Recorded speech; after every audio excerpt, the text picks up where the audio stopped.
Alhamdulillah hari ini Senin ya 14 Juli 2025 sudah banyak sekali perkembangan yang ada. Dan alhamdulillah juga tadi disebutkan oleh Bang Ahmad Kosinudin, kami mendengar bahwa ada konon, sudah ada, bukan konon ya, karena diumumkan langsung oleh Kabid Humas Polda Metro Jaya Pak Kolonel Ari, bahwa sudah naik status penyidikan hanya dengan menggunakan fotokopi.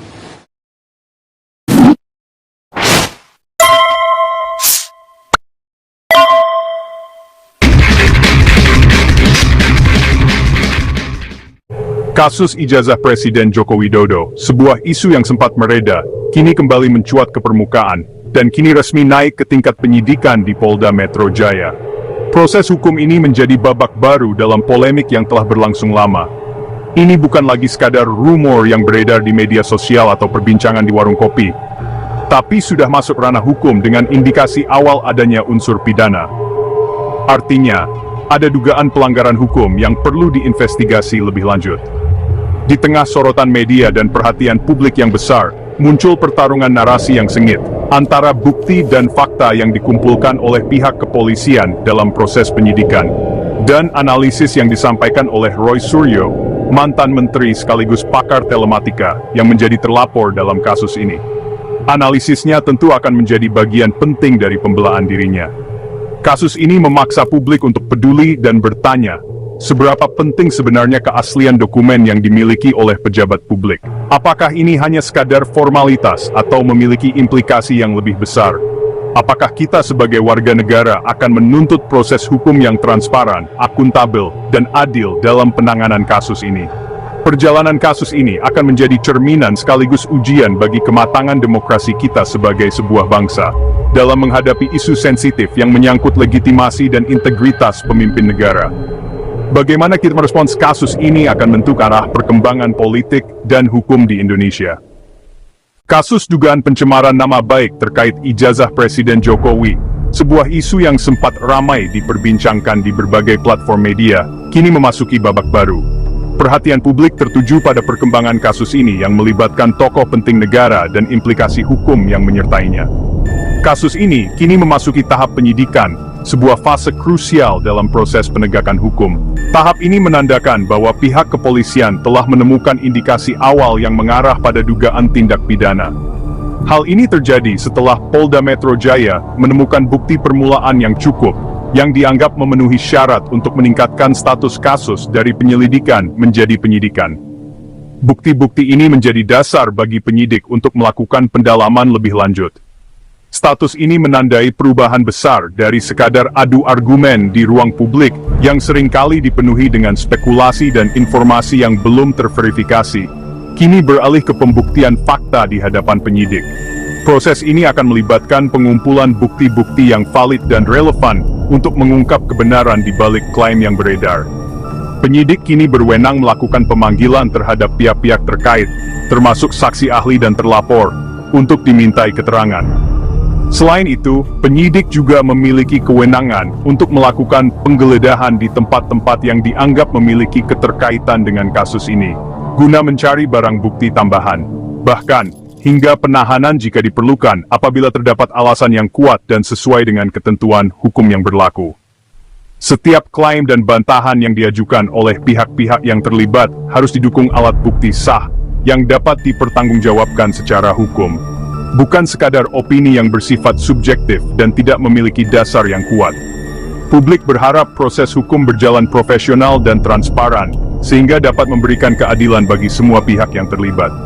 Meski ada kekhawatiran kasus ini dipolitisasi, mengingat sensitivitas isu dan potensi dampaknya terhadap konstelasi politik, pengawasan masyarakat, media, dan lembaga independen sangat penting untuk memastikan proses hukum berjalan sesuai dengan koridor hukum yang berlaku. Hal ini dilakukan agar penyidikan berjalan adil, objektif, dan tidak memihak kepada kepentingan tertentu. Semua mata kini tertuju pada siapa saja yang akan dipanggil oleh penyidik untuk memberikan keterangan terkait kasus ini, dan bagaimana proses ini akan berlangsung, serta apa implikasi hukum yang akan timbul dari hasil penyidikan tersebut. Salah satu kontroversi utama adalah penggunaan fotokopi ijazah sebagai dasar penyidikan. Dalam hukum, fotokopi sering dianggap lemah kecuali didukung dokumen asli. Kepolisian beralasan fotokopi cukup sebagai bukti permulaan untuk dugaan pencemaran nama baik, bukan untuk membuktikan keaslian ijazah. Namun, banyak pihak menilai langkah ini terburu-buru dan berpotensi cacat hukum jika tanpa dokumen asli. Tanpa ijazah asli, proses hukum berisiko menjadi peradilan opini, bukan berdasarkan bukti material. Desakan agar ijazah asli dihadirkan dan diuji forensik oleh lembaga independen pun semakin kuat. Roy Suryo melontarkan kritik tajam terhadap proses hukum, terutama penggunaan fotokopi sebagai alat bukti. Ia menilai fotokopi tanpa dokumen asli tidak sah sebagai bukti, dan mempertanyakan kualitas ahli forensik yang dihadirkan polisi. Roy menuntut agar pelapor, bukan terlapor, yang membuktikan kebenaran laporan sesuai asas hukum beban pembuktian. Ia menegaskan siap bertarung di ranah hukum, mengklaim memegang bukti lebih kuat. Sikapnya berubah dari terlapor pasif menjadi penantang aktif, siap membongkar kelemahan proses penyidikan. Publik pun menyoroti apakah proses ini benar-benar adil atau justru syarat kejanggalan. Kasus ini pun semakin menarik perhatian nasional. Roy Suryo, seorang tokoh yang dikenal dengan analisisnya, memulai pemaparan terkait perbedaan yang ia temukan. Ia dengan seksama meneliti sejumlah dokumen penting. Analisisnya kali ini terfokus pada perbandingan antara ijazah seorang alumni Universitas Gadjah Mada tahun 1985 dengan ijazah yang dimiliki oleh Presiden Jokowi. Perbandingan ini dilakukan secara mendetail, mencari setiap potensi perbedaan yang ada. Dari hasil pengamatannya, ia mengklaim telah menemukan setidaknya 5 perbedaan mencolok yang perlu diperhatikan. Perbedaan-perbedaan ini menjadi dasar dari keraguannya terhadap keaslian ijazah tersebut. Perbedaan pertama yang ia soroti adalah ketiadaan watermark pada ijazah yang ia analisis. Watermark, sebagai fitur keamanan, seharusnya hadir untuk menjamin keaslian sebuah dokumen berharga. Selanjutnya, ia menyoroti emboss logo UGM yang tidak timbul. Logo universitas yang seharusnya terasa menonjol secara fisik, justru terlihat datar dan kurang meyakinkan. Kemudian, ia menemukan bahwa kertas yang digunakan tidak memiliki benang pengaman. Benang pengaman ini adalah elemen penting dalam kertas berharga untuk mencegah pemalsuan. Ia juga menyoroti tinta logo yang tidak tembus ke bagian belakang kertas. Hal ini mengindikasikan bahwa proses pencetakan mungkin tidak dilakukan dengan standar yang seharusnya. Terakhir, ia menemukan perbedaan pada metra yang digunakan. Perbedaan ini semakin memperkuat keraguannya terhadap keaslian ijazah tersebut. Menurut Roy Suryo, ijazah asli UGM seharusnya memiliki fitur keamanan yang sangat sulit untuk dipalsukan. Fitur-fitur ini dirancang untuk melindungi integritas dokumen dan mencegah tindakan penipuan.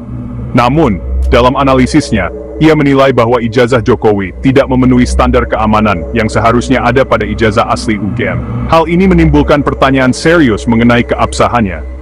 Sebagai bukti pendukung, ia mengklaim telah mengumpulkan 5 bundel ijazah asli milik alumni UGM lainnya sebagai bahan pembanding. Ijazah-ijazah ini digunakan untuk mengidentifikasi perbedaan dan kesamaan dengan ijazah yang dipertanyakan. Analisis mendalam yang telah ia lakukan ini menjadi dasar keyakinannya yang kuat. Keyakinan bahwa ada sesuatu yang tidak beres dengan ijazah tersebut. Berdasarkan temuan-temuannya, Roy Suryo merasa bahwa keaslian ijazah yang dimiliki oleh Presiden Jokowi patut untuk dipertanyakan lebih lanjut. Ia menyerukan adanya investigasi yang lebih mendalam. Dengan keyakinan yang teguh, Roy Suryo secara terbuka menantang pihak-pihak terkait untuk memberikan klarifikasi. Ia meminta agar keaslian ijazah tersebut diuji secara transparan. Ia mendorong agar proses pembuktian keaslian dokumen dilakukan secara terbuka dan dapat diakses oleh publik. Hal ini bertujuan untuk menghilangkan keraguan dan spekulasi yang berkembang di masyarakat. Perbedaan fisik yang ia temukan pada ijazah tersebut menjadi sorotan utama.